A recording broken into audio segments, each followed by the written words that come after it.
ज़ियारत Iraq part 2। मस्जिद बर्रासा से 1-1.5 किलोमीटर दूर बगदाद रेलवे स्टेशन के पास बहलूल दाना और नबी यूशा बिन नून की कब्रें हैं। बहलूल दाना अहले बैत का वो दीवाना जिनका असल नाम वहब बिन अम्र था और इनकी पैदाइश कूफा में हुई थी। बहलूल को अल्लाह ने बड़ी तवील ज़िंदगी दी थी।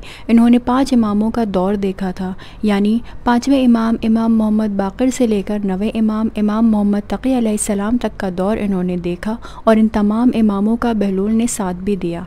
बहलूल उस ज़माने के खलीफा के रिश्तेदार भी थे और खलीफा की हुकूमत में वज़ीर के पोस्ट पर थे, जो कि बहुत बड़ी बात होती है।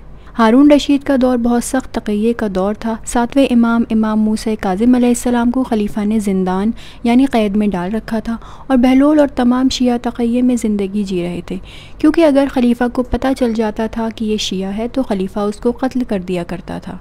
एक दिन किसी तरह खलीफा को किसी मुखबिर ने 4 लोगों के बारे में बता दिया कि ये शिया हैं।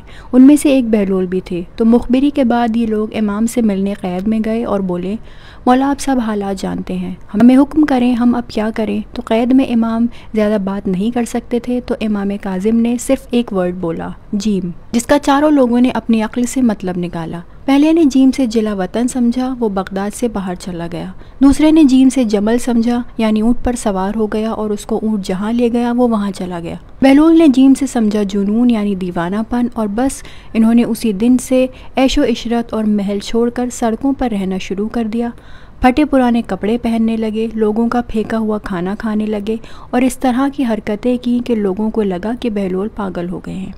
लेकिन इस सब के बावजूद हारून इनको महल में बुलाया करता था, बहस करता था और इनसे दीवानेपन के बावजूद राय मशवरा किया करता था, क्योंकि इनकी बातों में बहुत बलागत और हिकमत हुआ करती थी। और इनका एक बहुत मशहूर वाक़या है जिसमें इन्होंने पहली से लेकर आखिर तक तमाम बातिल खिलाफत की धज्जियाँ उड़ा दी थी। एक बार बहलूल हारून के तख्त पर जाकर बैठ गए तो दरबारियों ने इनको तख्त से उतार कर बहुत मारा, तो ये वहीं दरबार में बैठकर बहुत तेज़ तेज़ रोने लगे। तो जब हारून आया तो उसने पूछा कि ये बहलूल क्यों रो रहे हैं।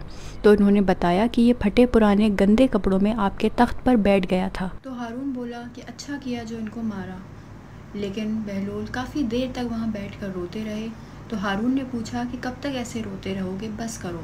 तो बहलूल ने जवाब दिया कि मैं अपने लिए नहीं रो रहा, तेरे लिए रो रहा हूँ। तो हारून ने पूछा, मेरे लिए क्यों, बेटा तो तू है। बहलूल बोले कि मैं इतनी सी देर के लिए आले मोहम्मद के हक़ पर बैठा तो मुझे इतना मारा, तूने तो आले मोहम्मद का हक़ बरसों से मार रखा है, सोच तेरा क्या अंजाम होगा। ये थी बहलूल की मारिफत अहले बैत और मोहब्बत अहले बैत कि इतने सख्त तक़िये के दौर में, इतने जालिम बादशाह के सामने भी अहले बैत का तारुफ़, उनकी अज़मत लोगों के सामने बयान करने से नहीं छोड़ा और सिर्फ इमाम के एक हुक्म पर सब ऐशो इशरत छोड़कर सड़कों पर दीवाने की तरह रहना शुरू कर दिया। और इसका नतीजा ये हुआ जो मशहूर वाक़े से पता चलता है कि जब हारून अपनी बीवी ज़ुबैदा, जो कि मुहिब्बे अहले बैत थी, कहीं से गुजर रहे थे और बहलूल वहाँ सड़क के किनारे बैठकर या तो मिट्टी से खेल रहे थे या मिट्टी के घर बेच रहे थे, तो ज़ुबैदा ने बहलूल से पूछा कि बहलूल क्या कर रहे हो। तो बहलूल ने जवाब दिया कि मैं जन्नत में घर बेच रहा हूँ, ख़रीदोगी। तो ज़ुबैदा ने पूछा कितने में बेचोगे।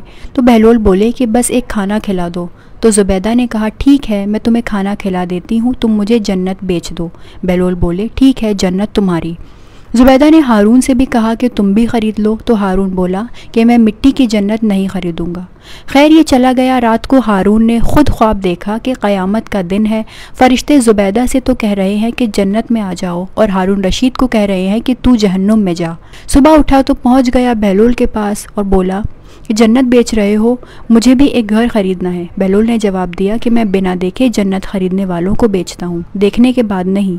ये मकाम व मंजिलत होती है एक असल मुहिब और ग़ुलाम अहले बैत की कि जो लोगों को क्या ख्वाब आ रहे हैं उसका भी इल्म रखता है।